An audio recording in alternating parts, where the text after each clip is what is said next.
So, hey folks, welcome to this very important high weightage chapter Heredity, and that is for class 10th. This is the one shot by me, Lavanya. Let us quickly dive into the lecture क्योंकि already ये lecture बड़ा होने वाला है and it has to be noted down. Every important point has to be jotted down very carefully. बहुत high weightage chapter है आपके boards के लिए. Let's begin. So what all are we going to study in this chapter? The topics included in this chapter are introduction, then we'll study the types of variation. Underneath that we'll study somatic variation and gametic variation, जो कि दो types हैं variation के. उसके बाद हम पढ़ेंगे accumulation of variation during reproduction. कैसे variation जो है वो reproduction के time accumulate करती है. एक ये हो गया. Then we will study variations in sexual and asexual reproduction. दोनों में variations कैसे आती हैं और पूरा का पूरा process कैसे होता है. उसके बाद हम पढ़ेंगे why at all do we need variation. होनी ही क्यों चाहिए variation. What is the importance of variation. एक second. This is better ना. Importance of variation. Then Mendel and his work on inheritance, जो कि एक बहुत important scientist हैं इस पूरे chapter के लिए और फिलहाल आपके लिए भी. तो मेंडल ने क्या काम किया था इनहेरिटेंस के ऊपर, हेरिडिटी के ऊपर, और उन्होंने क्या 7 पेयर्स ऑफ कंट्रास्टिंग कैरेक्टर्स लिए थे गार्डन पी में. गार्डन पी यानी कि पाइसम सटाइवम को लेकर उन्होंने जो एक्सपेरिमेंट्स किए थे उसमें क्या क्या उन्होंने काम किया था, क्या क्या उन्होंने कंक्लूजन्स ड्रॉ किए थे, वो हम पढ़ने वाले हैं. फिर हम पढ़ेंगे मेंडल्स, ये मेडल लिखा हुआ है, मेडल्स एक्सपेरिमेंटल मटीरियल, मेडल नहीं है मेंडल है. ग्रीगर मेंडल, ठीक है, ग्रीगर जॉर्ज मेंडल में भी. तो इनका जो नाम है बहुत ही फेमस है. और इसके बाद हम पढ़ने वाले हैं इनका experimental material, monohybrid cross, dihybrid cross के बारे में पढ़ेंगे. आगे जानते हैं what is monohybrid, what is dihybrid, हमें इनसे क्या समझना है, क्या सीखना है. प्योर या होमोजाइगस कंडीशन क्या होती है, हेट्रोजाइगस हाइब्रिड कंडीशन क्या होती है, क्या क्या ऑब्जर्वेशंस थे मोनोहाइब्रिड क्रॉस के क्या क्या ऑब्जर्वेशंस रहे, मेंडल ने क्या क्या ऑब्जर्व किया और उसके बाद उससे क्या क्या कंक्लूजन निकाला. फिर हम पढ़ेंगे डाईहाइब्रिड क्रॉस के बाद उससे जो भी कंक्लूजन्स ड्रॉ किए गए. फिनोटिपिक रेशियो, जीनोटिपिक रेशियो क्या होता है, ऑब्जर्वेशन और कंक्लूजन, पूरे एक्सपेरिमेंट से क्या निकला और ये ट्रेट्स किस तरीके से एक्सप्रेस किए जाते हैं. आखिर ये सारे ट्रेट्स किस तरीके से किसी भी ऑर्गेनिज्म में एक्सप्रेस किए जाते हैं, ये सब हम पढ़ेंगे. ठीक है. सो this is going to be a very important chapter, very interesting chapter also, so please pay a lot of attention. So let's straight away dive into the chapter. बहुत बड़ा होने वाला है वैसे भी, तो बिना टाइम वेस्ट किए let us start. Introduction. Genetics deals with the study of heredity and variation. कुछ ज़्यादा ही बड़ा हो गया. इंट्रोडक्शन है. जेनेटिक्स जो है, जो अभी हम पढ़ने जा रहे हैं, the branch of science that we are going to deal with is genetics. Genetics क्या होता है, जेनेटिक्स जो होता है वो हेरिडिटी और वेरिएशन की स्टडी से डील करता है. हेरिडिटी क्या होता है, वेरिएशन क्या होता है, हम सब धीरे धीरे समझेंगे, धीरे धीरे देखेंगे. हेरिडिटी और वेरिएशन, सपोज हमारी मदर का कलर, जो हेयर कलर है वो ब्लैक है, सो सिमिलरली हमारा भी हेयर कलर ब्लैक है, तो इसको हम क्या कहते हैं कि ये जेनेटिक है. कहते हैं ना हम लोग जनरल टर्म्स में क्या बोलते हैं कि तो जीन्स हैं, जीन्स ब्लैक हेयर कलर के थे, तो मम्मा का हेयर कलर ब्लैक है तो हमारा भी हेयर कलर ब्लैक है. मम्मा का बाल कर्ली है तो हमारा भी कर्ली है. This is heredity. जो ट्रांसमिशन है कैरेक्टर के या ट्रेड्स के एक जनरेशन से अगली जनरेशन तक, उसको हम हेरिडिटी कहते हैं. सिंपल सी बात, हमारा आई कलर और हमारे पेरेंट्स का आई कलर मैच करता है. सपोज मेरा आई कलर मेरे फादर के आई कलर से मैच करता है. मेरी हाइट जो है वो मेरे फादर की हाइट से मैच करती है. मेरा फेस का जो स्ट्रक्चर है वो मेरी मम्मा के फेस स्ट्रक्चर से मैच करता है. तो ऑल दिस इज हेरिडिटी. एक जनरेशन से दूसरे जनरेशन जो ट्रांसफ़र ऑफ ट्रेड्स होता है, जो कैरेक्टर्स का ट्रांसफ़र होता है, जो फीचर्स का ट्रांसफ़र होता है बेटर से, उसको हम कहते हैं heredity. What is variation. Variation मतलब होता है अंतर, डिफरेंसेस. हमारे और हमारे पेरेंट्स में कुछ अंतर है ना. जैसे कि जैसे कि आप समझो, let us take the example of skin colour.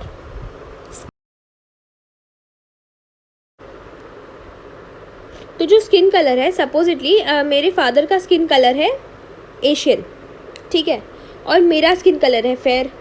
मेरे मदर और फादर दोनों का, मेरे दोनों पेरेंट्स का स्किन कलर सपोजिटली एशियन है और मेरा फेयर है कॉम्प्लेक्शन।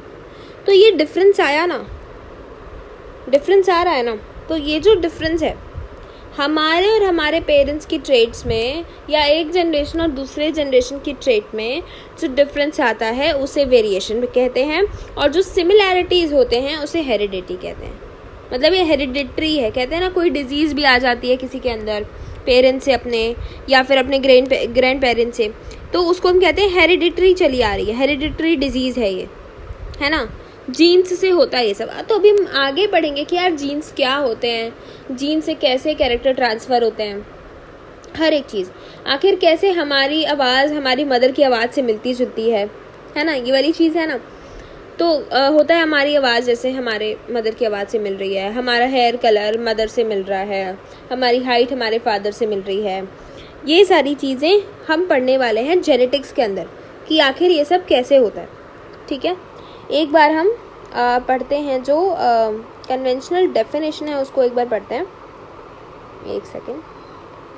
हाँ, ये तो द ट्रांसमिशन ऑफ कैरेक्टर्स, जो ट्रांसफर ऑफ कैरेक्टर्स और traits from one generation to the next generation is called heredity, or the differences in characters or traits between the parent and the offspring is called variation। बात समझ में आ गई? अभी तो मैंने कई बार रिपीट कर दिया, बहुत अच्छे से समझ आ गई होगी क्योंकि एग्जाम्पल्स भी बहुत सारे दिए थे। Got it everyone? चले आगे बढ़ें। ये हो गया इंट्रोडक्शन। अब हम पढ़ेंगे टाइप्स ऑफ वेरिएशन। जो अंतर है, जो भिन्नता है, वो दो टाइप्स की होती हैं, सोमैटिक, गेमेटिक। सोमैटिक और गेमेटिक। पहले तो मैं कुछ भी डिस्कस करने से पहले इन दो वर्ड्स को डिकोड करना चाहती हूँ। सोमैटिक का मतलब क्या होता है? सोमैटिक का वर्ड जो है वो सोमा से निकला हुआ है, और सोमा मतलब होता है बॉडी। सोमा मतलब क्या होता है, ये बहुत सारे लोगों को पहले भी पता होगा। Soma means body in science, है ना। तो बॉडी की जो सेल्स हैं, या बॉडी के अगर किसी फीचर में कोई डिफरेंस आ रहा है, बॉडी के किसी फीचर में अगर कोई डिफरेंस आ रहा है तो उसको हम सोमैटिक वेरिएशंस कहते हैं। अभी और डिटेल में जाएंगे, जस्ट इतना थोड़ा सा ब्रीफ बस इंट्रोडक्शन कि सोमैटिक गेमेटिक क्या होता है। गेमेटिक वर्ड जो है वो गेमीट से निकला हुआ है। गेमेटिक वर्ड किससे निकला है? गेमीट से निकला हुआ है। और गेमीट जो है वो सेक्सुअल कैरेक्टर्स को या सेक्सुअल फीचर्स को रेगुलेट करते हैं, है ना। गेमीट जो है वो सेक्सुअल फीचर्स को रेगुलेट करते हैं, तो गेमेटिक वेरिएशन उसी की बात करेगा। So let's begin. देखते हैं आगे क्या है। सोमैटिक वेरिएशन को और डिटेल में डिस्कस करते हैं। It takes place in the body cell. जैसा कि मैंने बताया कि ये, एक मिनट थोड़ा सा, अब ठीक है। तो ये बॉडी सेल्स में होते हैं। बॉडी सेल्स में यानी कि हमारे बॉडी सेल्स में। और गैमीट में चेंजेस होना अगली जनरेशन में चेंजेस कराता है। गैमीट्स जो होते हैं वो सेक्सुअल रिप्रोडक्शन के फैक्टर्स होते हैं। यू मस्ट नो कि अभी तक गैमीट्स क्या होते हैं, ठीक है। फीमेल में ओवम और मेल में स्पर्म। अगर इनमें कुछ चेंजेस आते हैं तो नेक्स्ट जनरेशन में चेंजेस आएंगे, ओके। अगर इनमें कुछ चेंजेस होते हैं, if there are any changes in these gametes, the changes will be visible in the next generation. But अगर बॉडी सेल में सोमैटिक चेंजेस हो रहे हैं, सोमैटिक वेरिएशंस आ रहे हैं, तो ये इनहेरिटेड नहीं होंगे। These are neither inherited nor transmitted. ना ये इनहेरिटेड होंगे ना ये ट्रांसमिटेड होंगे। बात समझ में आई? ये बहुत इंपॉर्टेंट पॉइंट है। ये सबसे ज़्यादा मेजर डिफरेंस है, सबसे बड़ा डिफरेंस है सोमैटिक और गैमेटिक के बीच, कि सोमैटिक वेरिएशन या सोमैटिक चेंजेस इनहेरिट नहीं किए जाते हैं। इनको हम अक्वायर्ड ट्रेड्स भी कहते हैं। जैसे मैं एक एग्जांपल देती हूँ। सपोज मैंने किसी डॉग की टेल कट कर दी, या मैंने अगर एक एक्सपेरिमेंट के तहत किसी डॉग की या किसी चूहे की, रैट की टेल कट कर दी, तो क्या जो उसकी नेक्स्ट जनरेशन आएगी उसमें टेल्स नहीं होंगी? क्या वो टेललेस माइस होंगे? नहीं, बिल्कुल नहीं। ऐसा बिल्कुल भी नहीं होगा कि वो टेललेस माइस हो गए, उनके अपने टेल्स होंगे, क्योंकि जो माइस का जो स्ट्रक्चर था, जो गैमीट का स्ट्रक्चर था, जो टेल के जीन्स थे, उसमें मैंने कोई ऑल्टरेशन नहीं किया, टेल्स के जीन्स में मैंने कोई बदलाव नहीं किया, इसीलिए जो नेक्स्ट जेन आएगी, जो ऑफस्प्रिंग्स होंगे, उनमें टेल्स होंगी। There was a scientist also, let me tell you one thing, ये जो cutting of tails and dog का एग्जाम्पल दे रहा है, अगर इसकी जगह रैट्स कर दिया जाए तो एक साइंटिस्ट थे Weismann, there was a scientist called Weismann, जिन्होंने क्या किया, सक्सेसिव जनरेशन्स तक रैट्स की टेल कट कर दी और फिर चेक किया तो अगली जनरेशन में जो टेललेस माइस नहीं हुए, अगली जनरेशन में फिर टेल्स आ गई। समझ में आया? या बोरिंग ऑफ पिन्ना, कान छेदाना जिसको कहते हैं, ठीक है, पियर्सिंग, तो उसमें जैसे सपोजिटली अगर मेरी पियर्सिंग हुई है तो क्या मेरे नेक्स्ट जनरेशन की भी पियर्सिंग ऐसे पियर्स ईयर्स आएंगे? नहीं, ऐसा नहीं होगा। इसीलिए ये एक्वायर्ड होते हैं, ये ट्रांसफरेबल नहीं है, ये कैरेक्टर्स या ट्रेड्स ट्रांसफरेबल नहीं होते हैं, ये एक्वायर किए जाते हैं अपनी खुद की लाइफ टाइम में, या आपके खुद के ट्रेड्स होते हैं जो आगे ट्रांसफर नहीं होते हैं, ठीक है। जबकि गैमेटिक वेरिएशन की बात की जाए तो ये गैमीट्स या रिप्रोडक्टिव सेल्स में होते हैं। एक सेकेंड, यस एवरीवन, तो ये क्या होता है, ये गैमीट्स या रिप्रोडक्टिव और सेल्स में चेंजेस होते हैं, ये इनहेरिट भी किए जाते हैं और ट्रांसमिट भी होते हैं, ये पुरानी जनरेशन से आप में भी आते हैं और आप से आगे भी जाते हैं, इनको हम इनहेरिटेड ट्रेड्स कहते हैं। जैसे कि ह्यूमन हाइट, स्किन कलर हो गया, आपकी हाइट आपके पेरेंट्स से की हाइट से बहुत हद तक मिलेगी, आपका स्किन कलर आपके पेरेंट्स के स्किन कलर से बहुत हद तक मिलता जुलता होगा, that is called gametic variation, क्योंकि गैमीट्स में ही चेंजेस हैं, गैमीट्स में ही जो वेरिएशन है वो आ गई हैं, ठीक है। और मैं एक बात आपको बताती हूँ, सपोज किसी गैमीट्स में वेरिएशन आया, तो जब तक वेरिएशन इतना बड़ा नहीं होगा कि उसकी रिप्रोडक्टिव कैपेसिटी ही ख़त्म हो जाए, तब तक वो वेरिएशन ट्रांसफ़र होगा। सपोज कोई वेरिएशन इतना बड़ा हो गया, इतना मेजर चेंज आ गया कि वो ऑर्गेनिज्म ही स्टेराइल हो गया, वो ऑर्गेनिज्म आगे रिप्रोड्यूस ही नहीं कर पाया, तो फिर चेंजेस नहीं आएंगे। ड्रास्टिक चेंजेस को हम म्यूटेशन कहते हैं, बहुत बड़े बड़े चेंजेस को, ड्रास्टिक चेंजेस को हम म्यूटेशन कहते हैं, जबकि छोटे मोटे चेंजेस को हम वेरिएशन कहते हैं, ठीक है। ये चीज़ आपको और भी समझ में आएगी when we'll discuss the chapter furthermore, ठीक है। So accumulation of variation during reproduction, reproduction के दौरान वेरिएशन कैसे अक्यूमुलेट करती है, इसको समझिएगा। Variation occurs during reproduction whether organism multiply sexually और एसेक्सुअली, चाहे रिप्रोडक्शन एसेक्सुअल हो चाहे सेक्सुअल हो, रिप्रोडक्शन में वेरिएशन होते ही होते हैं, चाहे कैसी भी कोई भी वैरायटी हो रिप्रोडक्शन की, या तो वो सेक्सुअल हो या वो एसेक्सुअल हो, उसमें वेरिएशन आता ही आता है। So let us talk about how do variations happen in asexual reproduction. Asexual reproduction में ना वेरिएशन कम होते हैं, वेरिएशंस आर फ्यूअर। एक सेकेंड रुक जाइए, यस, तो वेरिएशन जो होते हैं बहुत कम होते हैं एसेक्सुअल रिप्रोडक्शन के अंदर। Occurs due to small inaccuracies in DNA copying mutation.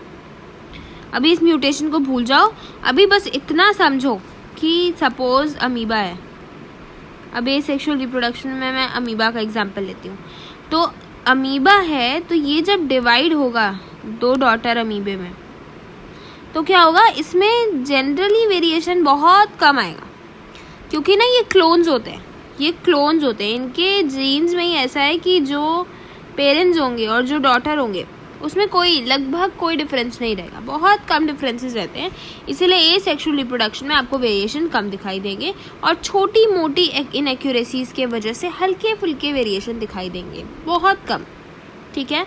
जबकि सेक्सुअल रिप्रोडक्शन की बात की जाए तो इसमें वेरिएशन बहुत होते हैं, इसीलिए आप देखो ह्यूमंस के केस में वेरिएशन कितने सारे आते हैं, कितनी सारी अलग अलग variations are large. Occurs due to crossing, ये जो क्रॉसिंग ओवर होता है, क्रॉसिंग ओवर दो, जैसे कि सपोज मैं बहुत अभी एक बेसिक एग्जांपल दे रही हूँ क्योंकि अभी आपका जेनेटिक्स में बिल्कुल भी आप बिल्कुल न्यू हो और आपको पता नहीं है कि कैसे जेनेटिक्स में चीज़ें चलती हैं, तो सपोज़ ये मान लो कि ये पेरेंट का जीन है, ये मदर का जीन है और ये फादर का जीन है, मदर और फादर का जीन है। अब इनके जीन्स में होगा क्रॉसिंग ओवर, या तो मैं ऐसे बोलती हूँ, सपोज़ मैं ना इसको थोड़ा सा और अच्छे से एक्सप्लेन करने की कोशिश करती हूँ। ये मदर का जीन है और ये सपोज़ फादर का जीन है, ठीक है। अब जब ऑफस्प्रिंग बनेगा तो क्रॉसिंग ओवर होगा, एक फादर का जीन और एक मदर का जीन इसमें चाइल्ड में या ऑफस्प्रिंग में आ जाएंगे, ऑफस्प्रिंग्स, ठीक है। एक मेल का जीन एक फीमेल का जीन आपको दिखाई देगा, तो ये ऑफस्प्रिंग जो है ये दोनों से नया है, ना ये दोनों ब्लू हैं ना ये दोनों रेड है, एक ब्लू है एक रेड है। समझ में आया? मैंने बहुत एक छोटा सा एग्जांपल दिया क्रॉसिंग ओवर कैसे होता है, क्या होता है क्रॉसिंग ओवर एग्जैक्टली। इसको अभी बहुत डिटेल में समझना है, फिलहाल के लिए आप इतना समझिए कि कुछ कैरेक्टर्स मेल के आते हैं, कुछ कैरेक्टर्स फीमेल के आते हैं, इसीलिए वेरिएशन बड़ी होती हैं और इसी को हम क्रॉसिंग ओवर कहते हैं। और सेपरेशन ऑफ क्रोमोसोम्स भी होते हैं, सेपरेशन ऑफ क्रोमोसोम अभी वो भी डिस्कस करेंगे, क्रोमोसोम क्या है, कैसे सेपरेट होता है, बहुत सारी चीज़ें हैं, सब कुछ डिस्कस करेंगे। जस्ट ये एक ब्रीफ इंट्रो था। इम्पॉर्टेंस ऑफ वेरिएशन, आखिर ज़रूरत ही क्यों है वेरिएशन की? नहीं हो तो क्या प्रॉब्लम्स हो सकती हैं? कोई भी चीज़ है तो उसका इम्पोर्टेंस क्या है, उसकी ज़रूरत ही क्यों है? हम ये पूछते हैं ना कि यार आप कोई भी काम कर रहे हो तो उसकी कोई ना कोई नीड होनी चाहिए, जब उसकी नीड ही नहीं है तो फिर कोई मतलब नहीं है उस काम का। आखिर वेरिएशन की क्या नीड है? Depending upon the nature of variation different individuals would have different kind of advantage. Variation कैसी हो रही है इसके हिसाब से देखा जाए तो अलग अलग इंडिविजुअल को अलग अलग एडवांटेज है। जैसे कि bacteria that can withstand heat will survive better in a heat wave. अगर एक बैक्टीरिया है, सपोज एक पेरेंट बैक्टीरियम था, यहाँ बना दूँ, ये एक पेरेंट बैक्टीरियम था, पेरेंट बैक्टीरिया, और ये एक ऑफस्प्रिंग था, मान लो ये उसका ऑफस्प्रिंग बैक्टीरिया, ठीक है। एक पेरेंट एक ऑफस्प्रिंग। तो जो पेरेंट बैक्टीरियम था उसमें जो था वो कोई एडवांटेज नहीं था, उसमें ऐसा नहीं था कि वो हीट वेव में सरवाइव कर सकता है, लेकिन इनके बीच हुई वेरिएशन, इनके बीच क्या हुआ? वेरिएशन हुआ, अंतर आया, डिफरेंसेस आए, सेक्सुअल रिप्रोडक्शन मान लो इसने किया था परफॉर्म, और इसके अंदर जो नेक्स्ट जनरेशन आई उसमें आए कुछ चेंजेस जिनको हम वेरिएशंस कहते हैं। और जो ऑफस्प्रिंग वाला बैक्टीरिया है, जो बेबी बैक्टीरिया है, उसका क्या हुआ? वो हीट वेव में विथस्टैंड करने की पावर पा जाता है, ठीक है। उसके अंदर एक ऐसा जीन आ जाता है, जो हीट वेव में उसको हेल्प करता है, जो कि पेरेंट बैक्टीरियम के पास नहीं था। बात समझ में आई? तो वेरिएशन जो है कुछ इम्पॉर्टेंट एडवांटेजेस कैरेक्टर्स दे देता है ऑर्गेनिजम्स को। अब चाहे वो बैक्टीरिया हो, चाहे वो ह्यूमंस हो, चाहे वो कोई और ऑर्गेनिज्म हो जो कि सेक्सुअल रिप्रोडक्शन परफॉर्म करता हो। आई होप इस एग्जाम्पल से बात समझ में आ गई होगी, ठीक है। एग्जाम्पल, अच्छा ये तो मैंने डिस्कस किया अभी। Main advantage of variation to species is that it increases the chances of survival in changing environment. बहुत ही बड़ी बात कह दी है इन्होंने बोला है कि मेन एडवांटेज क्या है वेरिएशन का। ज़्यादातर देखा जाए तो एक बड़ा एडवांटेज ये है कि ये चेंजिंग इन्वायरमेंट में सर्वाइवल रेट को बेटर कर देता है। It just increases the chances of survival in the changing environment. Suppose अगर उसी बैक्टीरिया की बात करें जिसका भी ऊपर एग्जाम्पल दिया था, तो अब जो बेबी बैक्टीरियम है, जो ऑफस्प्रिंग है, उसका हीट वेव में सर्वाइवल बेटर है ना। अगर यहीं पे इसी जगह पे उसका पेरेंट बैक्टीरियम होता तो वो मर जाता, इट कुड हैव डाइड ना। हीट वेव में उसके पास सर्वाइवल का पावर नहीं था तो वो मर जाता डेफिनेटली। लेकिन जो बेबी बैक्टीरियम है, जो ऑफस्प्रिंग है, उसके पास तो ये पावर आ गई, तो सर्वाइवल रेट बेटर हुआ कि नहीं हुआ? समझ में आया? सर्वाइवल रेट बेटर हुआ ना। अब वो एक ऐसी पावर है जिससे वो और जिंदा रह सकता है, ज़्यादा जिंदा रह सकता है, ठीक है। जैसे एक और एग्जाम्पल है फ्री ईयर लोब्स और अटैच्ड ईयर लोब्स। ये दो वेरिएंट हैं जो ह्यूमन पॉपुलेशन में आपको दिखाई देते हैं। इसी बात पे चेक करो that you have a free earlobe और अटैच्ड ईयरलोब। अटैच्ड वाला आपकी जो स्किन है उससे या फेस से अटैच रहेगा पूरी तरह से, और फ्री ईयरलोब को चेक करो कि फ्री है नीचे से। पिन्ना को चेक करो अपने, and check your parents pinna also. अब ये चेक करो वेरिएशन कैसे हुई कि आपके दोनों, अगर आपके फ्री ईयरलोब्स हैं, सपोज फ्री ईयरलोब्स, फ्री लोब्स, तो क्या पेरेंट्स के भी फ्री लोब्स हैं, या पेरेंट्स के फ्री लोब्स हैं तो क्या आपके भी फ्री लोब्स हैं, या फिर आपको वेरिएशन दिखाई दे रहा है। ये ऑब्जर्वेशन आप अपने घर में ले सकते हैं, ठीक है। तो ये ऑब्जर्वेशन लेके सब लोग मुझे कमेंट सेक्शन में बताएंगे कि किसके किसके अंदर वेरिएशन आया है और किसका किसका सेम है। सपोज पेरेंट्स का फ्री है तो आपका भी फ्री है, या मम्मा का फ्री है फादर का फ्री नहीं है, मुझे बताना, ठीक है, ताकि मैं पता कर सकूं कि आप ये होमवर्क कर रहे हैं कि नहीं। This is your homework for today. Go and check the variation और the difference you can say between earlobes, your earlobes and your parents' earlobes. Okay, and do tell me the conclusion in the comment section. Next, Mendel and his work on inheritance. तो ये जो Mendel हैं, इन्होंने क्या काम करा, और Mendel को हम फादर ऑफ जेनेटिक्स कहते हैं। If you don't know, Mendel is known as the father of genetics. इस पर मेरी बहुत अच्छी हैंड राइटिंग बनती नहीं है, but I hope it's legible, I hope you can get that. और मैं बोल भी रही हूँ father of genetics. So Mendel is known as the father of genetics because he did the pioneering work. सबसे पहला काम, he did the pioneering, he started working on genetics, he started working on genes. So let's see उन्होंने क्या क्या काम किए और देखते हैं आगे। मेंडल के बारे में हमें बहुत पढ़ना है, बहुत ध्यान से भी पढ़ना है, क्योंकि इसमें से बहुत सारे क्वेश्चन आएंगे। पूरा का पूरा चैप्टर ही काफ़ी इंपॉर्टेंट है, कोई भी पॉइंट मिस नहीं करना है, ठीक है। ग्रिगर जोहान मेंडल 1822 टू 1884। 1822 में इनका बर्थडे है, and that to 22 July.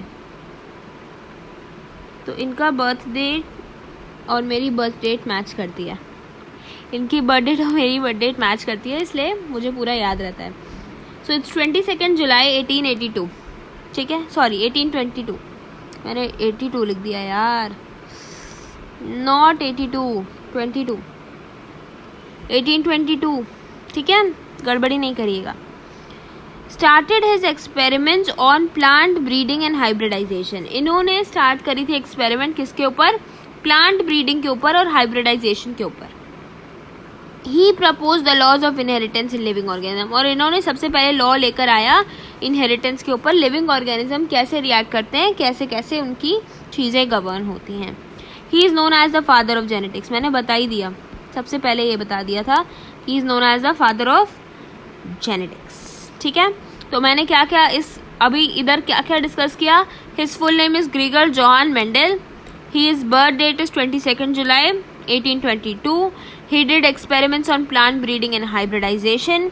He proposed the law of inheritance in living organism. He is known as the father of, come on, father of genetics. ठीक है, इतनी सारी बातें मेंडल के बारे में डिस्कस कर ली। आगे देखिए, प्लांट सिलेक्टेड बाय मेंडल, बहुत इंपॉर्टेंट, मतलब ये तो ऐसी चीज़ है जो आपको पता ही होनी चाहिए।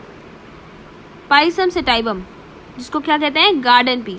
गार्डन पी का साइंटिफिक नेम है ये, याद रखेंगे सब लोग, इस साइंटिफिक नेम को कोई नहीं भूलेगा। वैसे भी आपके सिलेबस में साइंटिफिक नेम्स हैं नहीं, एक आध दो कहीं पे हैं तो उसको भूलेंगे नहीं। Pisum sativum.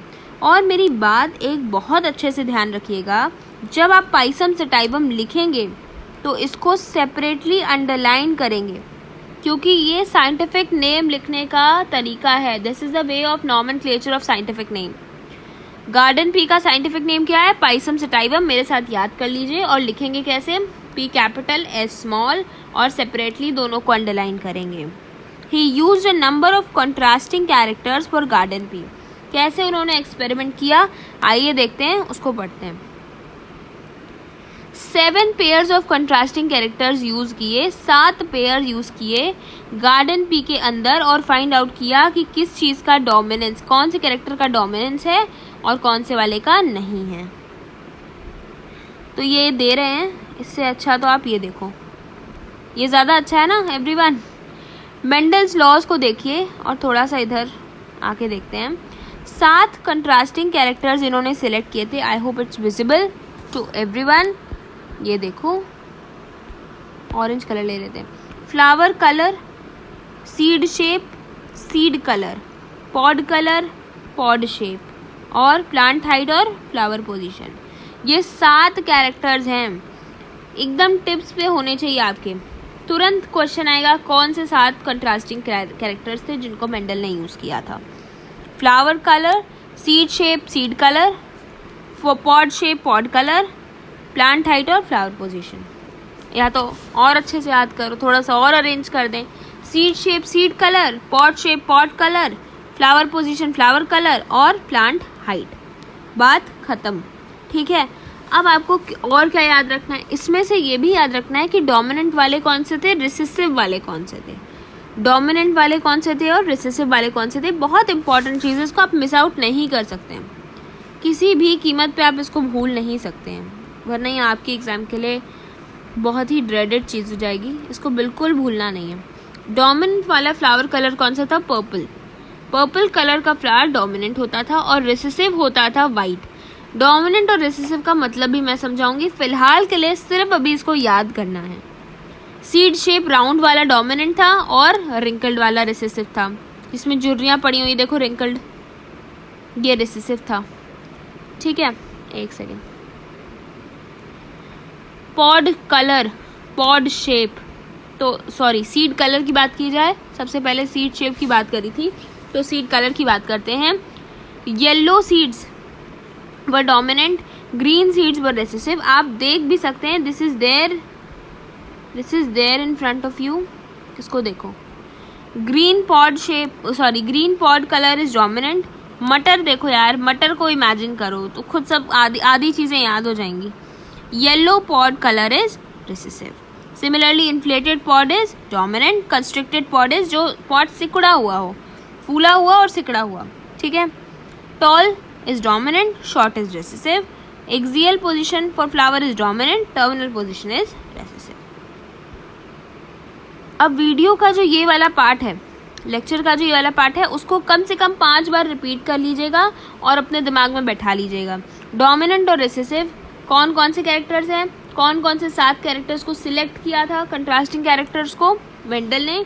डेफिनेटली ये क्वेश्चन आने वाला है और हो सकता है ये पूरा टेबल ही आ जाए, ठीक है। पूरा का पूरा टेबल अपने दिमाग में 5-6 बार रिकॉल कर लीजिएगा, उसके बाद आगे बढ़ते हैं। अभी तो मैंने बोल दिया डोमिनेंट, रिसेसिव, ठीक है। अब आगे चलते हैं, इनको एक्सप्लेन करते हैं कि इन टर्म्स का मतलब क्या है। थोड़ा सा एक्सप्लेन करेंगे तो और समझ में आएगा। मेंडल्स, फिर मेडल लिखा हुआ है, ओहो, मेंडल्स एक्सपेरिमेंटल मटेरियल, ठीक है। इन्होंने क्या किया, कैसे किया, ये हम जाके पढ़ने वाले हैं अब। He chose garden pea Pisum sativum as experimental material because of. पहले तो उन्होंने क्या एक्सपेरिमेंट किया, कैसे किया और क्यों पाइसम सटाइवम यानी कि गार्डन पी को ही चूज किया। सबसे बड़ा सवाल तो ये है कि वो कोई और प्लांट, अगर प्लांट ब्रीडिंग का एक्सपेरिमेंट कर रहे थे तो वो कोई और प्लांट भी चूज कर सकते थे। गार्डन पी चूज करने का रीजन क्या है, पाइसम सटाइवम को ही चूज करने का रीजन क्या है, आइए इसको जानते हैं। I hope it is clearly visible to everyone.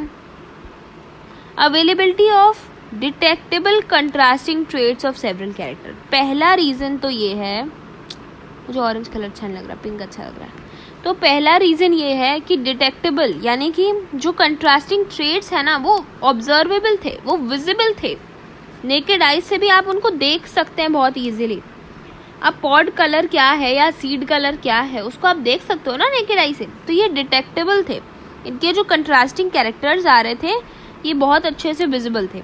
Short life span of the plant, P का जो गार्डन पी का लाइफ स्पैन होता है बहुत छोटा होता है। कितना होता है, 2 हफ्ते लगभग नहीं 2 हफ्ते नहीं, 2 से 3 महीने, ठीक है, मैंने 2 हफ्ते लिख दिए हैं, गलती से मैंने यहाँ पे फ्रूट फ्लाई का लिख दिया है लाइफ स्पैन। फ्रूट फ्लाई का लाइफ स्पैन नहीं पूछा है, 2 months ऑलमोस्ट, 2 से 3 months ये लाइफ स्पैन था। तो इन पे जो है एक्सपेरिमेंट करना आसान था क्योंकि इनका रिप्रोडक्शन जल्दी जल्दी हो रहा था। ठीक है, तो इन पे एक्सपेरिमेंट करना बहुत आसान था, हमें बहुत लंबा लंबा वेट नहीं करना पड़ रहा था। नॉर्मली शोज सेल्फ फर्टिलाइजेशन, वैसे तो ये सेल्फ फर्टिलाइजेशन शो करता है लेकिन क्रॉस फर्टिलाइजेशन कैरी आउट किया जा सकता है, इसीलिए भी ये भी एक रीज़न है जिसके कारण मेंडल ने गार्डन पी को चूज़ किया। और बड़ी ज़्यादा लार्ज नंबर में सीड प्रोड्यूस होती हैं ताकि वेरिएशन जो है वो साफ दिखे, आप कंपेयर कर पाओ कि वेरिएशन कितने रेशियो में हो रहा है, सब में हो रहा है कि आधे में हो रहा है कि कम में हो रहा है, उससे कम में हो रहा है, ये आप डिटेक्ट कर पाओ। ठीक है, इसके लिए भी मेंडल ने चूज़ की, किसको, गार्डन पी को चूज़ किया। मेंडल एक्सपेरिमेंट उसने किया क्या, और डोमिनेंट और रिसेसिव कैरेक्टर क्या होता है, क्या आगे दिया है क्या, नहीं, 1 मिनट मैं डिस्कस करती हूँ सबसे पहले, यहाँ पे इसको बाद में डिस्कस करेंगे। पहले हम डिस्कस करते हैं कि डोमिनेंट और रिसेसिव कैरेक्टर क्या होता है। डोमिनेंट मतलब क्या होता है, नाम से जाओ, गो बाय द वर्ड।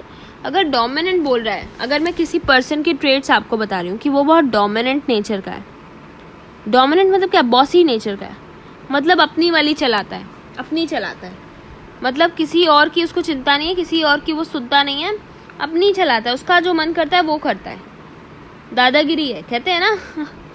तो डोमिनेंट मतलब होता है जो अपने कैरेक्टर्स को एक्सप्रेस कराए, जो अपने कैरेक्टर्स, जब उसके वो वाले कैरेक्टर्स एक्सप्रेस होते हैं ना, जैसे ग्रीन, मान लीजिए ग्रीन पॉड कलर है, पॉड कलर, तो ये डोमिनेंट है क्योंकि ये मोस्ट ऑफ द पीज में ग्रीन ही होता है, ज़्यादातर मटर में आपको ग्रीन ही पॉड कलर मिलेगा, तो ये क्या है, डोमिनेंट है, ये अपनी वाली चलाता है।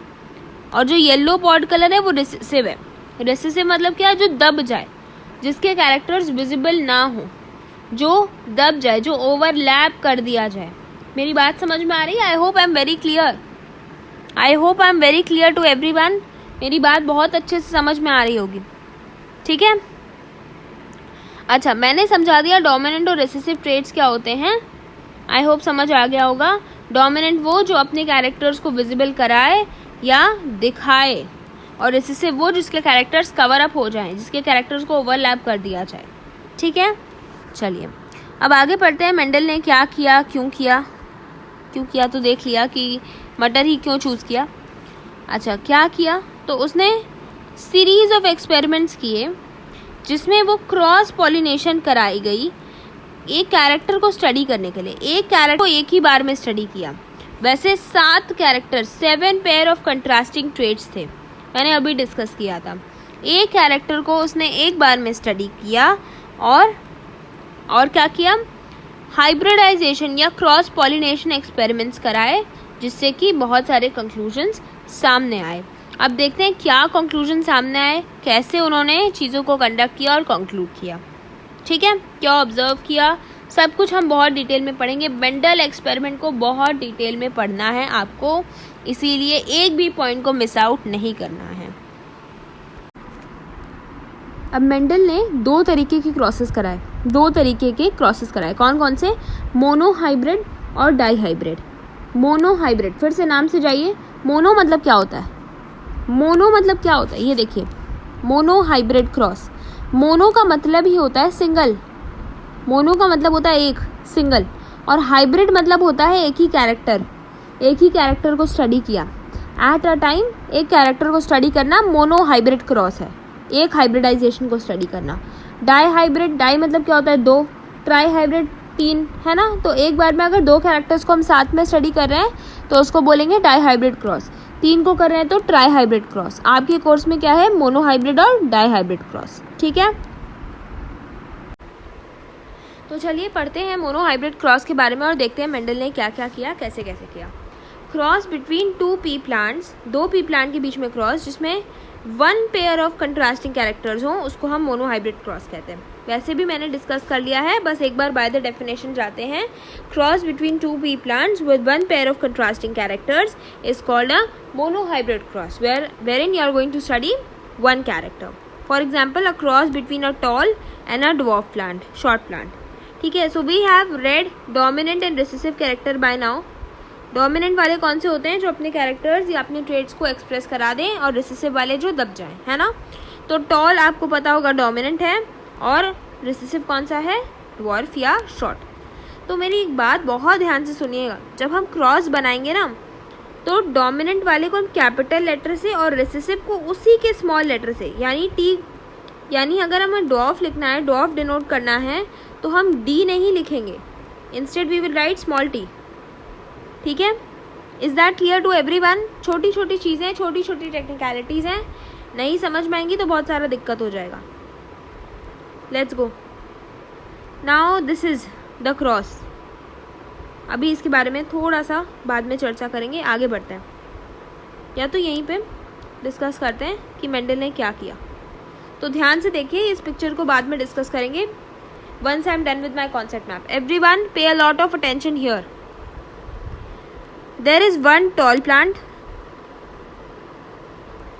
capital T, capital T. There is one dwarf plant, small t, small t.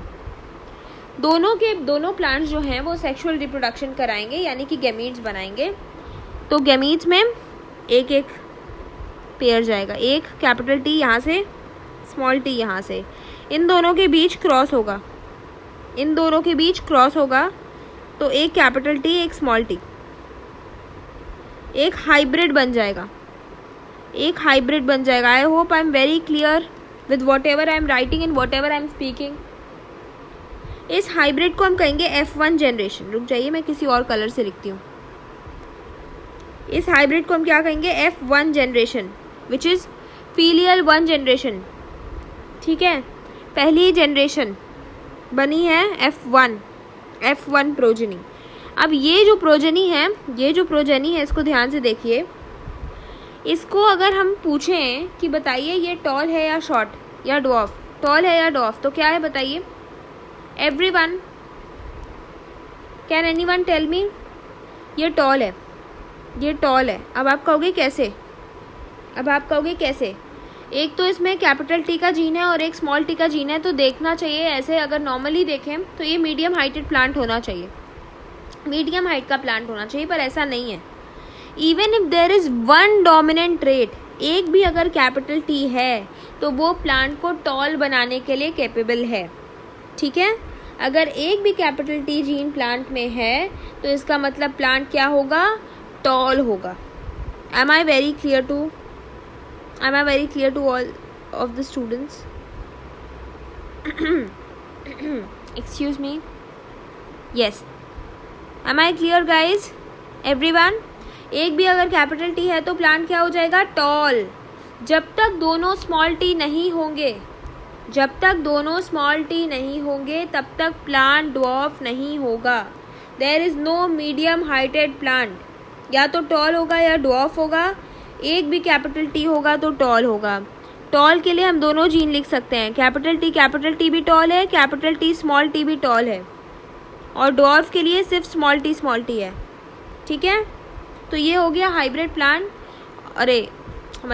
Hybrid मतलब कि फर्स्ट जनरेशन, F1 प्रोजेनी. ठीक है. अब ये करेगा सेल्फ पॉलिनेशन या सेल्फ फर्टिलाइजेशन. ठीक है. इसके बाद इसके बनेंगे और जीन्स. अब ये और हो जाएंगे सेपरेट. कैपिटल टी एक बनेगा, एक कैपिटल टी स्मॉल टी, एक और कैपिटल टी स्मॉल टी, और एक स्मॉल टी. मुझे लगता है मुझे थोड़ी सी और स्पेस रिक्वायर्ड होगी, तो एक second. Can I erase it guys? Self fertilization के बाद एक बार फिर बनाते हैं. ये देखिए, ये वाला प्लांट हमारा सेल्फ फर्टिलाइजेशन करने वाला था, तो इसके गैमीट्स को अलग करें. इसके गैमीट्स बनेंगे ना एवरीवन, तो इसके गैमीट्स को अलग करते हैं. यहाँ क्या बनेगा? Capital T. This is capital T small T and small T. ठीक है. अब इसमें से कितने टॉल कितने ड्वार्फ? ये वाला क्या होगा? ये वाला क्या बनेगा? टॉल। ये वाला क्या बनेगा? टॉल। ये भी क्या बनेगा? टॉल। और ये क्या बनेगा? ड्वार्फ। समझ में आई बात? मैंने बताया था एक भी कैपिटल टी इनफ है प्लांट को टॉल बनाने के लिए। अब हम दो रेशियोज की बात करेंगे यहाँ पे। पे a lot of attention here. सारा दिमाग, ध्यान, सब कुछ इधर रखिएगा। किसी और की बात सुनने की, किसी को देखने की कोई ज़रूरत नहीं है। And everyone pen down. जब मैं कुछ समझा रही हूँ तो आप कुछ भी नहीं लिखेंगे, मेरी बात सुनेंगे सिर्फ। जब मैं समझाना ख़त्म कर देती हूँ उसके बाद आप वीडियो को पॉज करेंगे और जो भी आपको नोट्स लेने हैं वो नोट्स ले लेंगे।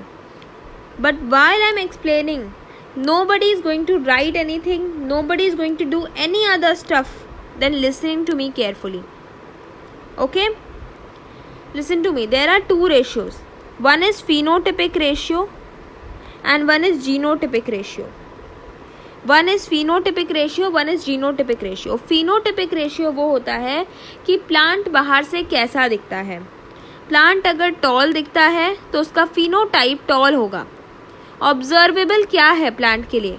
मैं अगर किसी प्लांट को बाहर से देखूं तो अगर वो टॉल है तो उसका फिनोटाइप टॉल होगा, और अगर ड्वार्फ है तो फिनोटाइप ड्वार्फ होगा। जीनोटाइप यानी उसका जीन्स क्या कहता है। जीनोटाइप मतलब होता है उसका जीन्स क्या कहता है।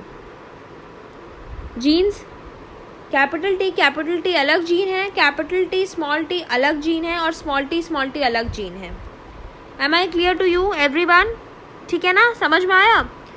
मैं ये चीज़ रिपीट कर रही हूँ क्योंकि ये चीज़ बहुत इंपॉर्टेंट है। ये फाउंडेशन है जेनेटिक्स के, इसलिए मैं दोबारा रिपीट कर रही हूँ। Phenotype is the observable characters.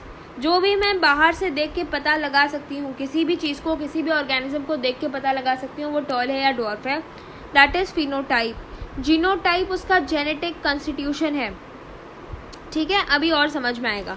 Phenotype देखो तो इन 4 प्लांट्स में से कितने सारे टॉल हैं? 3 plants are tall and 1 is dwarf. तो हमारा फिनोटिपिक रेशियो बन जाएगा 3:1। हमारा फिनोटिपिक रेशियो बन जाएगा 3:1 क्योंकि 3 प्लांट्स टॉल हैं और 1 प्लांट ड्वार्फ है। जबकि जीनोटिपिक रेशियो हमारा बन जाएगा, जीनोटाइप देखो 3 अलग अलग जीनोटाइप हैं। एक कैपिटल टी है, कैपिटल टी स्मॉल टी और स्मॉल टी। कैपिटल टी कितना है? 1। कैपिटल टी स्मॉल टी कितना है? 2। और स्मॉल टी कितना है? फिर से 1। तो जीनोटिपिक रेशियो हो गया 1:2:1। फिनोटिपिक रेशियो हो गया 3:1।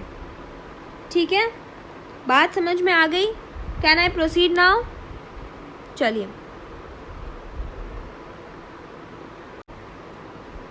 अब हम थोड़ा सा देख लेते हैं इस पिक में क्या दिया था और उसको डिस्कस कर लेते हैं। ये देखिए, F1 जनरेशन अगर मैंने टॉल और शॉर्ट के बीच में क्रॉस कराया तो कैपिटल टी स्मॉल टी बना, सारे टॉल ऑफस्प्रिंग्स बने। यही मैंने डिस्कस किया था ना, यही डिस्कस किया था। और अब यहाँ पे देखो, यही मैंने डिस्कस किया था। मैं फिर से एक बार पिक्चर के थ्रू डिस्कस कर रही हूँ। इधर देखो, टॉल और टॉल, कौन सा टॉल? हाइब्रिड वाला टॉल। इसके बीच में सेल्फ पॉलिनेशन कराया तो क्या बना? 1 टॉल, 2 टॉल, 3 टॉल और 1 शॉर्ट। 1 टॉल कैपिटल टी है, ध्यान से देखिए, और बाकी दोनों toll capital T small T हैं। मैंने डिस्कस किया था, एक बार फिर से मैं डिस्कस कर रही हूँ। ठीक है, और 1 शॉर्ट है small T. Is it clear to everyone?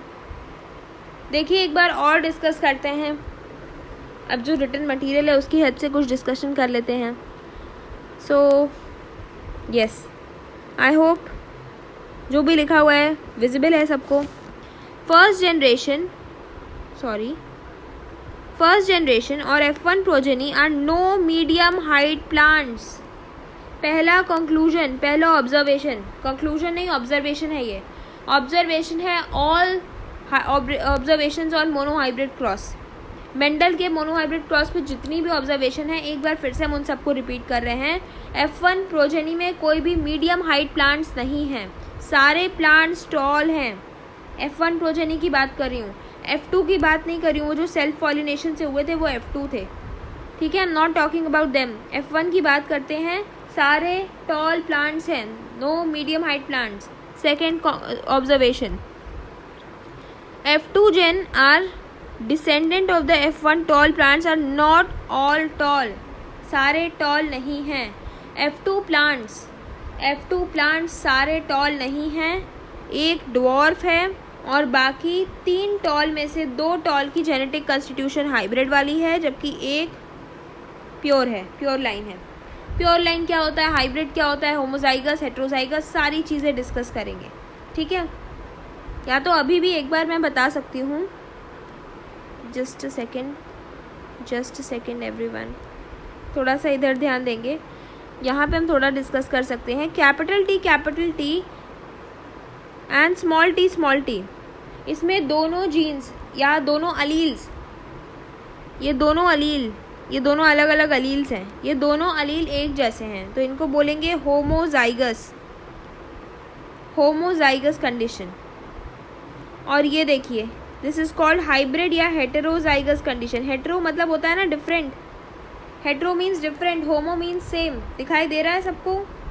मुझे और एक्सप्लेन करने की तो ज़रूरत नहीं है, आई थिंक सो, ये पता चल गया होगा सबको। सेकेंड, मैंने बस सारे जो F2 प्लांट्स हैं वो टॉल नहीं हैं, जबकि फर्स्ट जनरेशन में सारे प्लांट्स टॉल हैं। तो आपके मन में एक क्वेश्चन नहीं आ रहा है कि अगर पहली जनरेशन में सारे प्लांट्स टॉल हैं तो दूसरी जनरेशन में ड्वार्फ प्लांट्स कहाँ से आए? क्वेश्चन आ रहा होगा ना कि अगर पहली जनरेशन ऐसी है जिसमें सारे प्लांट्स टॉल हैं, तो दूसरी जनरेशन में ऐसा क्या हो गया कि एक ड्वार्फ प्लांट भी प्रकट हो गया? इस सब के जवाब देंगे, आगे देखते हैं। इन क्वेश्चंस को अपने दिमाग में मेंटेन रखिए, इन सब के आंसर्स दिए जाएंगे, मेंडल इन सब के आंसर देंगे। Both the tallness and the shortness traits were inherited in F1 plants.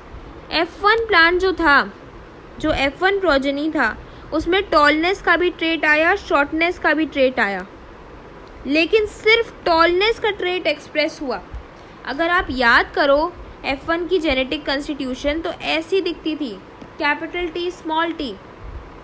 इसका मतलब इसमें टॉलनेस और शॉर्टनेस दोनों के इनहेरिटेंस, दोनों के ट्रेट्स थे, लेकिन एक्सप्रेस कौन सा हुआ? ओनली टॉलनेस, सिर्फ और सिर्फ टॉलनेस का ट्रेट एक्सप्रेस हुआ। दस 2 copies of traits are inherited in each sexually reproducing organism. हर सेक्सुअल रिप्रोडक्शन करने वाले ऑर्गेनिज्म में हर ट्रेट की 2 कॉपीज जाती हैं, एक मदर से एक फादर से, है ना। गेमीट्स बनते हैं ना, तो एक मदर से एक फादर से गेमीट बनता है, यानी कि हर ट्रेट की 2 कॉपी इनहेरिट की जाती है, लेकिन उसमें से कोई एक ही एक्सप्रेस होती है, जैसा कि आपने पी प्लांट में देखा, जो डोमिनेंट होगी, जो टॉल था, डोमिनेंट था, वो इसीलिए वो एक्सप्रेस हुआ। Got it? चलिए आगे बढ़ते हैं। These 2 may be identical, please पे अ लॉट ऑफ अटेंशन, यहाँ से ध्यान नहीं हटना चाहिए। ये जो 2 कॉपीज़ आएंगी, हमने अभी ऊपर बात करी थी कि 2 कॉपीज़ आती हैं हर सेक्सुअली रिप्रोड्यूसिंग ऑर्गेनिज्म में, ठीक है। तो ये जो 2 कॉपीज़ आएंगी, ये आइडेंटिकल भी हो सकती हैं और डिफरेंट भी हो सकती हैं, depending on the parentage. Parent कैसे हैं? अगर दोनों पेरेंट ऐसे हैं, तब तो यही वाला ट्रेट आएगा ना। जब स्मॉल टी है ही नहीं इनमें, तो यही वाला आएगा ना। कहीं पे अगर स्मॉल टी होगा, सपोज करिए एक पेरेंट ऐसा है, एक पेरेंट ऐसा है, तो इसके पास तो कोई ऑप्शन नहीं है, इससे तो यही इनहेरिट होगा। इससे 2 इनहेरिट हो सकते हैं, या तो कभी हो सकता है ये इनहेरिट हो या फिर ये इनहेरिट हो, कैपिटल टी या स्मॉल टी इनहेरिट हो। इसीलिए ये पेरेंटेज पे डिपेंड करता है, पेरेंट पे डिपेंड करता है कि क्या इनहेरिट किया जाएगा। आइडेंटिकल भी हो सकते हैं, डिफरेंट भी हो सकते हैं। अगर आइडेंटिकल है तो होमोजाइगस कंडीशन, अगर नॉन आइडेंटिकल है तो हेट्रोजाइगस कंडीशन। प्योर और होमोजाइगस कंडीशन देख लीजिए, वही बात है, अलग अलग तरीके से बार बार रिपीट की जा रही है, ठीक है। मुझे लगता है सारी चीज़ें लेक्चर में ही क्लियर हो जानी चाहिए। प्योर या होमोजाइगस कंडीशन क्या है? कैपिटल टी स्मॉल टी, देखिए दोनों एक जैसे ट्रेट्स, एक जैसे अलील्स, दोनों डोमिनेंट, बोथ आर रिसेसिव, इनको अलील कहते हैं। इनके किसी एक चीज़ को, इनके किसी एक पार्ट को हम कहते हैं अलील्स।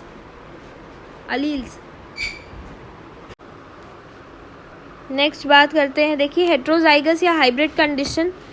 एक कैपिटल हो एक स्मॉल हो, एक कैपिटल हो एक स्मॉल हो। ये देखो, अरे यार सॉरी, ये देखो, एक कैपिटल एक small, one is dominant one is recessive. Spelling गलत है,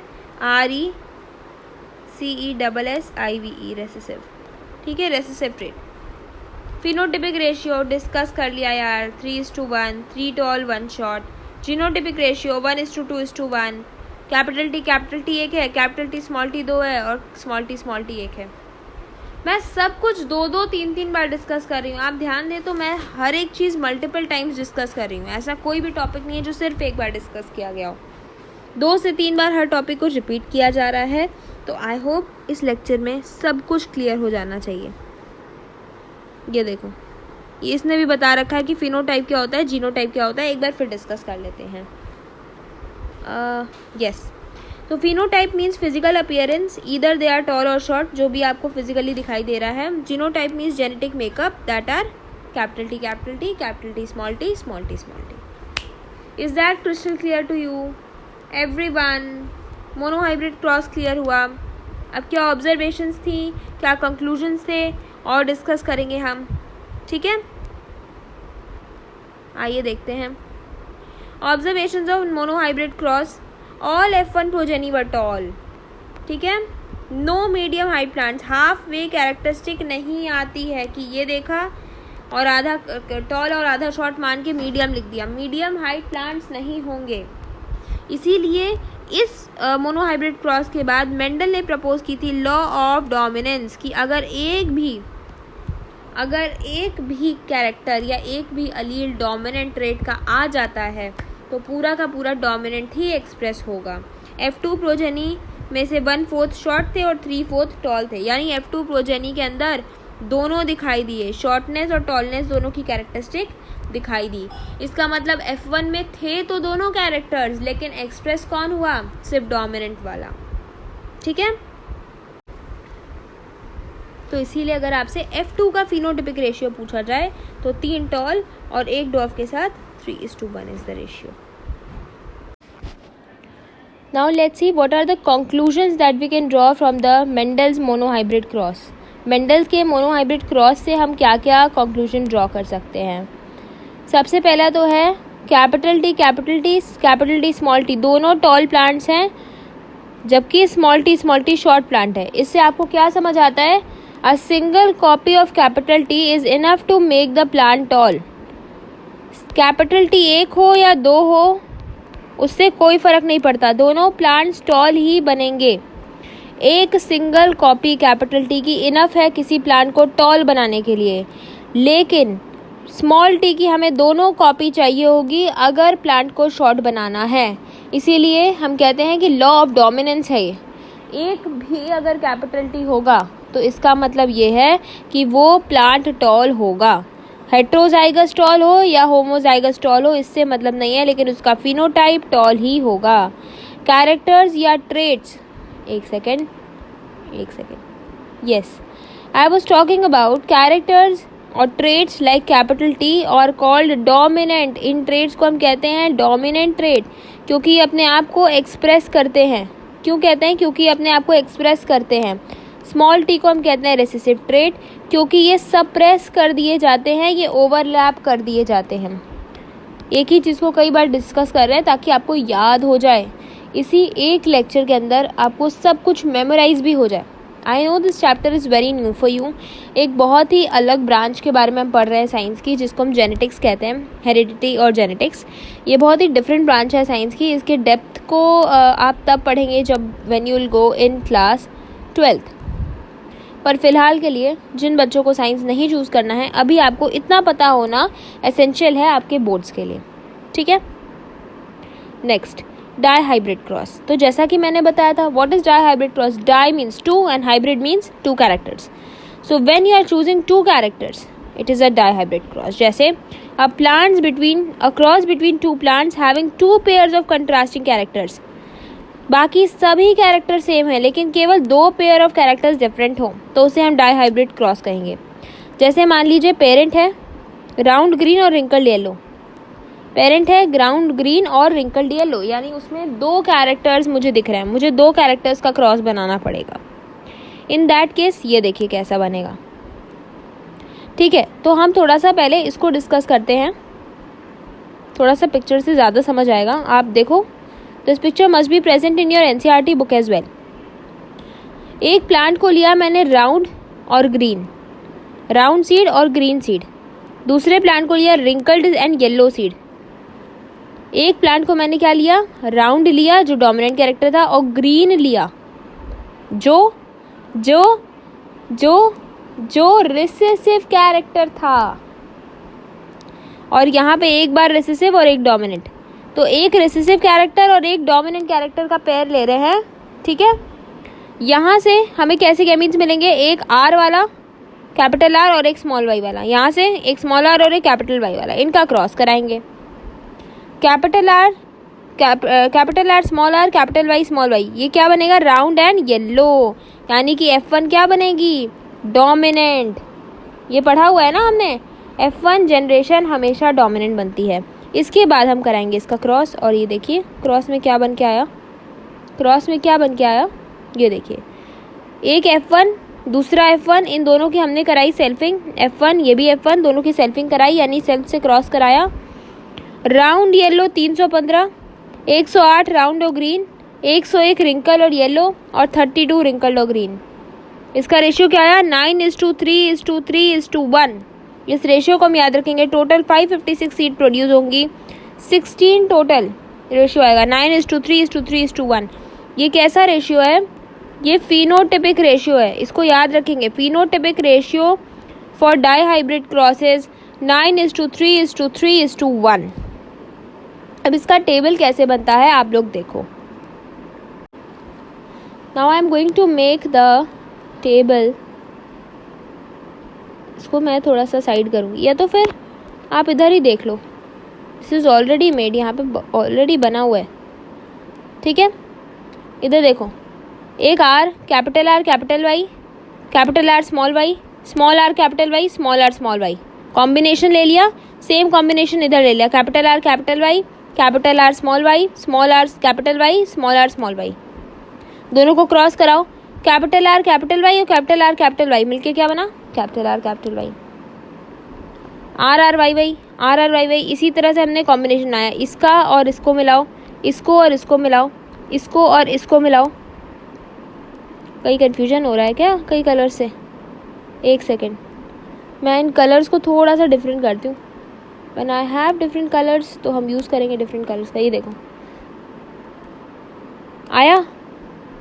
आया समझ में, ये देखो, अब ये देखो, look at this everyone. Cross कैसे कर रही हूँ मैं, क्रॉस बना रही हूँ कि नहीं, इसका और इसका। आपको समझ आ रहा है कैसे बन रहा है ये क्रॉस। सिमिलरली आई गेस सबको समझ आ गया होगा क्रॉस कैसे बन रहा है। येस और नो एवरीवन, येस और no everyone. Capital R capital Y, capital R capital Y मिलके क्या बनेगा, दोनों कैपिटल आर दोनों कैपिटल वाई। ये देखो capital R small Y, capital R capital Y मिलके क्या बनेगा। आया समझ में। Now everyone I hope can draw this table, yes और नो एवरीवन। अब तो सब लोग ये ड्रॉ कर लेंगे। So let us move ahead. Phenotypic ratio 9:3:3:1 याद रखेंगे। राउंड येलो 9 है, राउंड ग्रीन 3 है, रिंकल्ड येलो 3 है, और रिंकल्ड ग्रीन क्या है, ये है 1। रेशियो क्या आया, 9:3:3:1। This is the phenotypic ratio. अच्छे से याद रखेंगे। जीनोटिपिक रेशियो नहीं दिया है, ऑल्दो आपको नहीं पूछेगा, बट स्टिल मैं एक बार बता दे रही हूँ। जीनोटिपिक रेशियो जिसको लिखना है लिख लीजिए, just for knowledge purpose, genotypic ratio होगा 1:2, 2:1, 2:4:2। इसके डेप्थ में नहीं जाना है, सिर्फ लिख लीजिए 1:2, 2:1, 1:2, 2:1, 2:4:2, 1:2:1. This is the genotypic ratio for dihybrid cross. ठीक है, इसके डेप्थ में बिल्कुल नहीं जाना है आपको, बस। Now what are the observations of the dihybrid cross. Dihybrid cross से आप क्या क्या ऑब्जर्व कर सकते हैं, तो देखिए, when capital R small y was crossed with capital small r capital Y, F1 generation में सारी seed capital R small r और capital Y small i round और येलो थी। F1 में सारी की सारी सीड्स कैसा कैरेक्टर दिखाती हैं, डोमिनेंट। ठीक है, सेल्फ पॉलिनेशन, जब इसका सेल्फ पॉलिनेशन कराया, व्हाट हैपेंड, जब मैंने इसका सेल्फ पॉलिनेशन कराया F1 प्लांट्स का, पेरेंटल जीनोटाइप और 2 मिक्सचर बने, रिकॉम्बिनेशन बने। पेरेंटल तो बने ही और साथ ही रिकॉम्बिनेशन भी बनी। किस रेशियो में, 9:3:3:1 के रेशियो में रिकॉम्बिनेशन बनी। इससे हम कंक्लूजन क्या ड्रॉ कर सकते हैं, राउंड और येलो सीड्स डोमिनेंट कैरेक्टर्स हैं, और नए जो फिनोटाइप बन रहे हैं, जो मिक्स होके, जो 2 पेरेंटल थे उनके अलावा जो मिक्स होके 2 फिनोटाइप नए बन रहे हैं, जीन्स राउंड और येलो सीड के इनहेरिट हो रहा है इंडिपेंडेंटली। राउंड सीड का अलग से जा रहा है ऑफस्प्रिंग में, इसीलिए राउंड सीड कभी कभी ग्रीन के साथ मिक्स हो जा रहा है, राउंड ग्रीन भी बन जा रहा है। जबकि डोमिनेंट क्या है, राउंड येलो डोमिनेंट है, लेकिन राउंड ग्रीन भी बन जा रहा है, राउंड ग्रीन, रिंकल्ड येलो, ये भी सब बन जा रहे हैं। इसका मतलब कि ये इंडिपेंडेंटली, ये आपस में दोनों जुड़े नहीं हैं। राउंड अलग ट्रेट है, राउंड रिंकल्ड, और येलो ग्रीन अलग ट्रेट है। राउंड येलो, राउंड रिंकल्ड अलग से जा रहा है ऑफस्प्रिंग में, और रिंकल्ड और ग्रीन अलग से जा रहा है ऑफस्प्रिंग में। शेप का अलग है जीन और कलर का अलग है जीन, दोनों अलग अलग इंडिपेंडेंटली जा रहे हैं ऑफस्प्रिंग में। ठीक है, ओके। तो how do genes get expressed, genes घुसते कैसे और जीन्स दिखाई कैसे देने लगते हैं। सेलुलर डीएनए एक इंफॉर्मेशन सोर्स होता है। सेल का डीएनए इंफॉर्मेशन सोर्स होता है प्रोटीन बनाने के लिए। सेल में कैसे प्रोटीन्स बनेंगे, इसका इंफॉर्मेशन सोर्स सेल का डीएनए होता है। Section of DNA that provides information, एक डीएनए का वो वाला हिस्सा, वो वाला सेक्शन जो इंफॉर्मेशन प्रोवाइड करता है किसी प्रोटीन के लिए, उसे हम कहते हैं जीन। उस प्रोटीन का जीन जो उस प्रोटीन के लिए इंफॉर्मेशन प्रोवाइड करेगा, उसे हम उसी प्रोटीन का जीन कहेंगे। प्लांट हाइट जो होती है वो किसी पर्टिकुलर प्लांट हार्मोन पे डिपेंड करती है। कितना कोई पर्टिकुलर हार्मोन है, उसी के हिसाब से प्लांट की हाइट होती है। जितना प्लांट का हार्मोन होगा, और ये भी डिपेंड किससे होगा, कितनी एफिशिएंसी है उस प्रोसेस की, प्लांट में वो हार्मोन कितना बन रहा है। जितना बन रहा है उतना ज़्यादा वो असर करेगा प्लांट में, और जितना ज़्यादा वो असर करेगा उतना ज़्यादा प्लांट टॉल होगा। तो ये सारी चीज़ें कौन मीडिएट करता है, डीएनए मीडिएट करता है। एक डीएनए, जैसे हम लोग कहते हैं ना कि यार तुम्हारे तो जीन्स में ही है, गुस्सा करना तो तुम्हारे जीन्स में है। इसका मतलब क्या, कि जीन्स क्या है, जीन्स किसी सेल को ये बताते हैं कि तुम्हें क्या करना है, तुम्हें किस टाइप की प्रोटीन बनानी है। जीन्स एक तरह से इंस्ट्रक्ट करते हैं, डायरेक्ट करते हैं। जैसे डायरेक्टर होता है मूवी का, वही सब बताता है कि मूवी में क्या क्या चलेगा। उसी तरह से जीन्स हमारी सेल को डायरेक्ट करते हैं, बताते हैं, इंस्ट्रक्शन देते हैं कि क्या क्या करना है। प्रोटीन है जीन्स एक प्रोटीन बनाते हैं, और वही प्रोटीन फिर काम कराता है। ठीक है, तो अब देखा जाए तो सेलुलर डीएनए इंफॉर्मेशन सोर्स है प्रोटीन की सिंथेसिस के लिए। और प्रोटीन्स क्या है, एंजाइम्स, हार्मोन्स, जो हमने पढ़े थे पिछले चैप्टर में। याद करिए, कंट्रोल एंड कोऑर्डिनेशन, आपने बहुत सारे हार्मोन्स के बारे में पढ़ा था, प्लांट हार्मोन्स के बारे में पढ़ा था। तो वो हार्मोन्स, वो एंजाइम्स हैं जो एफिशिएंटली वर्क करेंगे तो ज़्यादा हार्मोन प्रोड्यूस होगा, और उसके हिसाब से टॉलनेस भी प्लांट की बढ़ेगी। जितना ज़्यादा इन्फॉर्मेशन डीएनए में, सेलुलर डीएनए जो इन्फॉर्मेशन देगा उस हिसाब से प्रोटीन यानी कि एंजाइम्स बनेंगे, हार्मोन्स बनेंगे। वो हार्मोन अगर एफिशिएंटली काम करेंगे तो ज़्यादा हार्मोन प्रोड्यूस होगा, जिसकी वजह से टॉलनेस बढ़ेगी प्लांट की। बात ख़त्म। इसीलिए जीन्स जो हैं वो किसी भी कैरेक्टर को कंट्रोल करते हैं। जो जीन्स हैं वो किसी भी कैरेक्टर को कंट्रोल करते हैं। किसी के बाल कर्ली, किसी की आइज़ ब्लू होती हैं, ब्राउन होती हैं, ये सब कैसे पता चलता है? जीन्स कंट्रोल करते हैं। पेरेंट्स से आते हैं जीन्स, और कुछ जीन्स जो होते हैं मिक्स होके रिकॉम्बिनेंट बन जाते हैं, है ना। जैसे कि सपोज किसी के पेरेंट का बाल ब्लैक है, डार्क ब्लैक, और किसी की मम्मा का बाल लाइट ब्राउन है, तो डार्क ब्लैक और लाइट ब्राउन के बीच का कोई कलर आ जाएगा। That is called recombination. Mix होके, फ्यूजन होके कुछ नया बन जाएगा। Got my point everyone? तो अब थोड़ी सी बात कर लेते हैं सेक्स डिटर्मिनेशन के बारे में, कि हम कैसे जानते हैं कि जो ऑफस्प्रिंग है उसका जेंडर या सेक्स क्या है। Okay, so determination of sex of an offspring is known as sex determination. ये तो बहुत सिंपल सी लाइन लिखी हुई है, इसको थोड़ा सा जूम इन करते हैं तो समझ आएगा। Factors responsible for sex determination. क्या फैक्टर्स हैं जो किसी भी ऑर्गेनिज्म की या ऑफस्प्रिंग की सेक्स को डिसाइड करते हैं? तो इन्वायरमेंटल फैक्टर्स हो सकते हैं। इन्वायरमेंट बहुत सारे एनिमल्स या इंसेक्ट्स में जेंडर या बेटर से सेक्स को डिसाइड करती है। जेनेटिक फैक्टर्स भी डिसाइड करते हैं, as in the case of humans. Humans के केस में इन्वायरमेंट का रोल नहीं होता है। कुछ इंसेक्ट्स हैं और कुछ एनिमल्स हैं जिनके केस में इन्वायरमेंट का रोल होता है। ह्यूमंस के केस में जेनेटिक्स का रोल होता है। तो इन्वायरमेंट के बारे में बात करते हैं।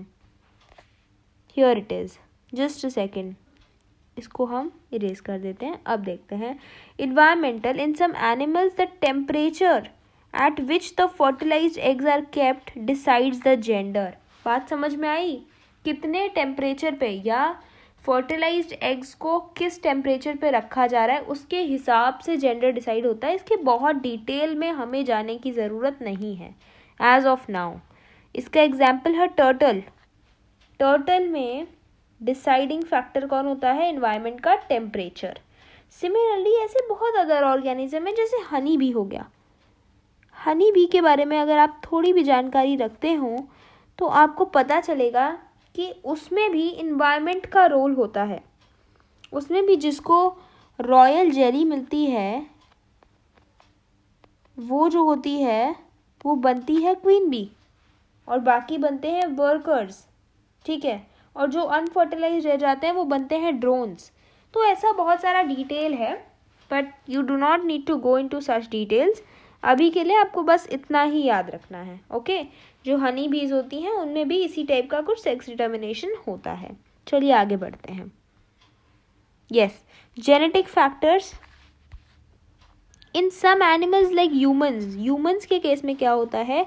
Gender of an individual is defined और determined by a pair of chromosomes known as sex chromosomes. हमारे में सेक्स क्रोमोसोम्स होते हैं जो डिसाइड करते हैं कि क्या जेंडर होगा। XX है तो फीमेल और XY है तो मेल, ऐसा होता है, ठीक है। तो हमारे में कौन डिसाइड करते हैं? जेनेटिक फैक्टर्स, यानी कि sex chromosomes. XX female, XY male. अब सेक्स क्रोमोसोम क्या होते हैं इस पर थोड़ी सी चर्चा कर लेते हैं। उतना ही पढ़ेंगे, ये बहुत डाइवर्स बहुत डिटेल टॉपिक है, पर इतना ही पढ़ेंगे जितना आप अपने कोर्स में है, ठीक है। ह्यूमन बींग्स के पास 23 पेयर ऑफ क्रोमोसोम होते हैं टोटल। अब ध्यान देने वाली बात ये है, 23 पेयर यानी टोटल कितने? 46। प्लीज़ अगर ये MCQ में आएगा तो कोई भी गलती नहीं करेंगे। इधर 23 पेयर लिखा होगा या 46 क्रोमोसोम लिखा होगा। इन 23 पेयर्स में से 22 पेयर नॉर्मल वाले क्रोमोसोम होते हैं जिनको ऑटोसोम कहते हैं, ठीक है। इन 23 पेयर्स में से, I am repeating it again and again because it is very very important for you to know, 22 pair of chromosome autosome होते हैं और लास्ट पेयर यानी 23rd पेयर कहलाता है सेक्स क्रोमोसोम, जो जेंडर डिसाइड करता है या सेक्स डिसाइड करता है ऑर्गेनिज्म की, ठीक है। दैट इज़ ऑल जो भी समझना था। और अब थोड़ा सा समझते हैं. अच्छा ये तो बता दिया मैंने, XX फीमेल XY मेल. ये देखिए, so okay I have told you this. Yes, तो यहाँ पे मैं थोड़ा सा समझाती हूँ. For a male it is XY and for a female it is XX. अब जब ये दोनों फर्टिलाइज करते हैं तो इसके दो वैरायटी बनती है, एक X और एक Y. जो स्पर्म होगा उसमें तो वन सेट ऑफ क्रोमोसोम ही जाएगा ना, पेयर तो जाएगा नहीं, वो तो हैप्लॉइड होता है, तो उसमें सिंगल सेट ऑफ क्रोमोसोम जाएगा. तो इसकी दो वैरायटी बनेंगी. लेकिन जबकि फीमेल में एक ही वैरायटी बनती है, XX ही बनेगा. उसके पास X ही है ही, उसके पास Y है ही नहीं, है ना. तो इधर क्या सेपरेट होंगे, XY मेल में और XX फीमेल में. अब आप देखिए ध्यान से कि कैसे सेक्स डिसाइड होती है. तो अगर ये X और ये वाला X फ्यूज़ करते हैं तो XX यानी कि गर्ल बनेगी. ये वाला X और ये वाला X फ्यूज़ करते हैं तो भी गर्ल बनेगी, XX. ये वाला Y और ये वाला X अगर फ्यूज़ करते हैं तो XY यानी कि बॉय बनेगा. ये वाला Y और ये वाला X भी फ्यूज़ करते हैं तो XY यानी कि बॉय बनेगा. That means you have a 50-50% possibility of being or the organism being a boy or a girl. ठीक है, 50-50%. दो अगर गर्ल हैं तो दो बॉय भी बनेंगे, यानी कि 50-50% चांसेस होते हैं. And if you know and if you have observed तो आपको पता चलेगा कि जो सेक्स है किसी ऑर्गेनिज्म का वो फादर डिसाइड करता है. Especially in the case of humans, I am talking in the reference of humans. ठीक है, humans की बात कर रहे हैं. किसी और ऑर्गेनिज्म में कुछ और भी वेरिएशन हो सकता है. जैसे बर्ड्स में फीमेल्स डिसाइड करती हैं सेक्स, ठीक है, उसी तरह हम ह्यूमंस के केस की बात करें तो मेल्स डिसाइड करते हैं, यानी फादर्स डिसाइड करते हैं कि बेबी का जेंडर क्या होगा. Is that clear to you now? समझ में आ रहा है ना? क्यों? क्योंकि फादर ही एक ऐसा है जिसके पास दो वैरायटी ऑफ क्रोमोसोम है, X और Y. बाकी मदर के पास तो एक ही है, X ही वैरायटी ही है, उनके पास और कोई वैरायटी नहीं है. समझ में आ रहा है ना? This shows that half the children will be boys and half will be girls.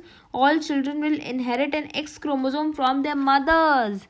सारे बच्चों को X क्रोमोसोम उनकी माओ से ही मिलेगा, उनके मदर्स से ही मिलता है X chromosome, because mothers do not have variety in the chromosome. Half boys half girls, ठीक है, 50-50% चांस. एंड सबको X क्रोमोसोम मिलेगा from their mothers, regardless of whether they are boys और गर्ल्स. इससे कोई फर्क नहीं पड़ेगा. And very important line, thus the sex of children will be determined by what they inherit from their father. Father से X आया तो girl, father से Y आया तो बॉय, मदर से तो X ही आना है. And not from the mother. फिर भी समाज में क्या होता है, women are tortured for not bearing a son. जबकि वुमेन के ऊपर तो निर्धारित ही नहीं, वुमेन के ऊपर तो निर्भर ही नहीं करता है सन या डॉटर, वो तो फादर के ऊपर निर्भर करता है. ठीक है, तो साइंस जो होता है और जो सोशल स्टिग्मास होते हैं, स्टीरियोटाइप्स होते हैं, वो बहुत अलग होते हैं. And so now you know कि there is no role of a mother in determining the gender of the offspring in the case of humans particularly. Is that clear to you now? Clear everything? Chalo. So this chapter comes to an end. This chapter comes to an end. Do let me know in the comment section if you need any quizzes for this chapter or question banks for this chapter. What else do you need? Okay, do inform me about that. And the evolution part of this chapter is deleted from your syllabus, so you do not need to study that. फिलहाल के लिए आपको heredity ही पढ़ना है. Heredity is over. I hope you liked my presentation. If so, do consider liking, commenting, sharing it with your friends and subscribe to my channel. Thank you. Bye-bye.